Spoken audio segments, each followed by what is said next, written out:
ભાઈ વિચારો, તમે રાત્રે શાંતિથી સૂઈ ગયા છો અને સવારે ઉઠો ત્યારે ન્યૂઝમાં જોવો કે દેશની બહુ મોટી અને ભરોસાપાત્ર બેંકમાંથી રાતોરાત 590 કરોડ રૂપિયા ગાયબ થઈ ગયા છે. જી હા, 590 કરોડ રૂપિયા. અને હા, આ કોઈ બોલિવૂડ કે હોલિવૂડની ક્રાઇમ થ્રિલર ફિલ્મ નથી.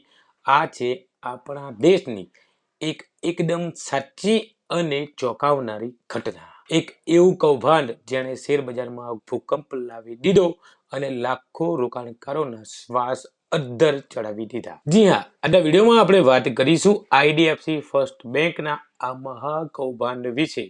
બજાર ખુલતા જ શેરમાં 20%નો તોતિંગ કડાકો બોલાયો. મજાની વાત એ છે કે આ 590 કરોડ રૂપિયાનું કૌભાંડ કોઈ હેકરે નહીં, પણ કોણે અને કેવી રીતે કર્યું, બેંકની આટલી સિક્યોર સિસ્ટમ ક્યાં ફેલ થઈ, અને સૌથી મોટો અને તમારા મનમાં ચાલતો સવાલ, જો તમારું સેવિંગ એકાઉન્ટ કે ફિક્સ ડિપોઝિટ આ બેંકમાં છે તો શું તમારા પૈસા સુરક્ષિત છે?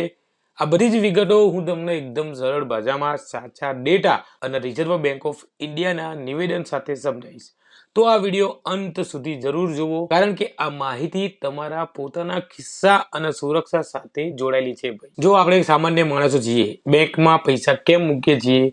કારણ કે આપણને ભરોસો હોય છે કે બેંકમાં આપણી આખી જિંદગીની મહેનત કરેલી કમાણી સેફ રહેશે. કોઈ પોતાની દીકરીના લગ્ન માટે, કોઈ ઘડપણ માટે એક રૂપિયો ભેગો કરીને બેંકમાં મૂકે છે. પરંતુ જરા વિચારો, દેશની સરકારના જ પૈસા બેંકમાં સેફ ના હોય તો પછી તમારે મારા જેવા નોર્મલ વ્યક્તિના પૈસાની તો શું વાત જ થાય. કદાચ તમે લોકો સાંભળ્યું હોય તો અત્યારે હરિયાણા સરકાર જોડે આવું જ કંઈક થયું. હરિયાણા સરકાર અલગ અલગ વિભાગોમાં કરોડો રૂપિયા આઈડીએફસી ફર્સ્ટની ચંદીગઢ બ્રાન્ચમાં જમા હતા. બેંક પાસે હરિયાણા સરકારની જે કુલ જમા રકમ હોય એના 0.5% જેટલો ભાગ હતો. બધી વસ્તુ બરાબર ચાલી રહી હતી, પરંતુ થોડા સમય પહેલા હરિયાણા સરકારને અમુક ટ્રાન્ઝેક્શનની ગડબડ દેખાય છે. જ્યારે સરકાર પોતાના ફંડ બીજી બેંકમાં ટ્રાન્સફર કરવાની વિનંતી કરે છે, ત્યારે ખબર પડે કે એકાઉન્ટમાં બેલેન્સ તો મેચ જ નહીં થઈ રહ્યું.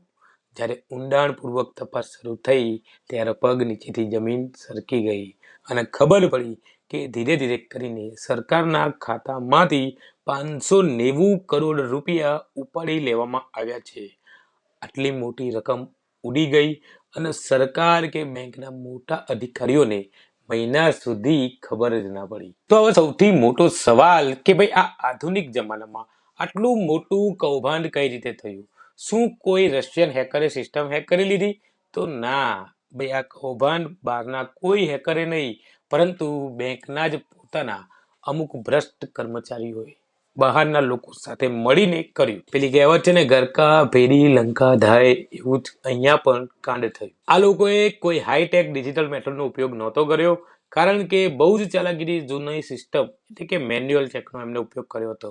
કૌભાંડીઓએ ખોટી સહી કરી અને મેન્યુઅલ ચેકને ક્લિયરન્સની સિસ્ટમથી ફાયદો ઉઠાવ્યો અને સરકારના 590 કરોડ રૂપિયા અલગ અલગ નકલી કંપનીઓમાં અને બહારની બેંકોના ખાતાઓમાં સગે વગે કરી દીધા. હવે ઘણા બધા લોકોના મનમાં ક્વેશ્ચન છે કે આપણા મોબાઈલમાંથી તો 100 રૂપિયા કપાય તો પણ મેસેજ આવે, હવે આ 500 કરોડ રૂપિયા કપાયા તો શું કોઈ મેસેજ, ઈમેલ, કોઈ નોટિફિકેશન નહીં આવ્યું હોય? તો આ સવાલ એકદમ વ્યાજબી છે. બેંકના સિસ્ટમ મુજબ SMS, ઈમેલ એલર્ટ બધી જ વસ્તુ જનરેટ થતા હોય છે, પરંતુ આ જે કર્મચારીઓ હતા એમને સિસ્ટમ જોડે એટલા બધા ચેડા કર્યા હતા અથવા તો મેનિપ્યુલેટ કર્યું હોય કે જે પણ મેસેજ કે મેલ જ્યાં જવાના હોય ત્યાં ગયા નહીં. તો આ પૂરા ખેલ પાછળ બીજું કોનું હતું?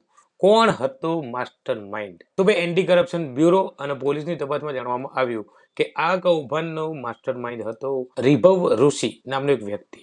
આ ભાઈ અગાઉ પણ આઈડીએફસી બેંકમાં મેનેજર રહી ચૂક્યો હતો, એટલે એને બેંકની તમામ સિસ્ટમ, તમામ લૂપ હોલ્સ અને કામ કરવાની બધી રીત ખબર પડી હતી. રિભવે બીજા બધા લોકો જોડે મળીને સ્વસ્તિક દેશ પ્રોજેક્ટ જેવી નકલી કંપની બનાવી અને સરકારી ફંડ ત્યાં ડાયવર્ટ કર્યું. અત્યારે તો પોલીસે દરોડા મારીને રિભવ ઋષિ, અભિષેક સિંઘલ એવા કંઈક 5 લોકોની ધરપકડ કરી લીધી. જેવી આ 590 કરોડની કૌભાંડની વાત બહાર આવી ને, એવી જ શેર બજારમાં હાહાકાર મચી ગઈ. સોમવારે બજાર ખુલતા સેન્સેક્સમાં તેજી હતી, પણ જેવું ન્યૂઝ બહાર આવ્યો એટલે આઈડીએફસી બેંકના શેરમાં 20%નો ભયંકર કડાકો થયો. આઈડીએફસીના શેરનો ભાવ 66 રૂપિયા આવીને અટકી ગયો. ઘણા બધા રોકાણકારોમાં ગભરાટ પેદા થઈ ગઈ. જોતજોતામાં જે બેંકનું માર્કેટ કેપ છે એ ઘટીને 50,330 કરોડ રૂપિયા થઈ ગયું. લોકોને એવો ડર લાગ્યો કે શું હવે આપણા જમા થયેલા પૈસા રહેશે કે એ પણ સ્વાહા થઈ જશે. જો સરકારના પૈસા સેફ ના હોય તો પછી નોર્મલ વ્યક્તિના પૈસા સેફ રહેશે કે નહીં, આ ક્વેશ્ચન થવો એક લાજમી વસ્તુ છે ભાઈ. તો ડરવાની વસ્તુ નથી. અહીં આવે છે સાચી વાર્તાનો ક્લાઇમેક્સ. શું આ કૌભાંડ પછી બેંક ડૂબી જશે, તમારા પૈસા ગયા? એવું કઈ વસ્તુ થવાની નથી. આઈડીએફસી ફર્સ્ટ બેંકે પરિસ્થિતિને છુપાવવાની જગ્યાએ તરત જ પ્રોફેશનલ રીતે હેન્ડલ કરી. બેંકે તાત્કાલિક અસરથી જવાબદાર જે પણ કર્મચારીઓ હતા એમને સસ્પેન્ડ કર્યા. અને સૌથી મોટી વાત, બેંકે હરિયાણા સરકારને 583 કરોડ રૂપિયા વ્યાજ સાથે તરત જ પાછા કરી દીધા. અને બેંક મેનેજરે ઓપનલી એવું સ્વીકાર્યું કે આમાં કોઈ પણ જાતની સિસ્ટમ એરર નથી, આમાં બેંકના કર્મચારીઓની મિલીભગત હતી. આવું કહેવું પણ એક બહુ મોટી વાત કહેવાય ને, કે ઘણા લોકો સત્ય બહાર આવવા જ લેતા નથી. આ સિવાય એ લોકો એવું કીધું કે અમે આ વસ્તુમાં ડીપ ઇન્વેસ્ટિગેશન પણ કરીશું. અને જો હવે તમે આ બેંકના કદાચ કસ્ટમર હોય, હું તો પોતે કસ્ટમર જ છું, તો તમારા માટે સૌથી રાહતની વાત એ થાય, આરબીઆઈએ એક નિવેદન વચ્ચે આવ્યું છે. આરબીઆઈના ગવર્નર સંજય મલ્હોત્રાએ એક સ્પષ્ટતા કરી છે કે આ કૌભાંડથી સામાન્ય લોકોના saving account, FD, current account, UPI transaction આ બધા ઉપર કોઈ પણ જાતની અસર થશે નહીં.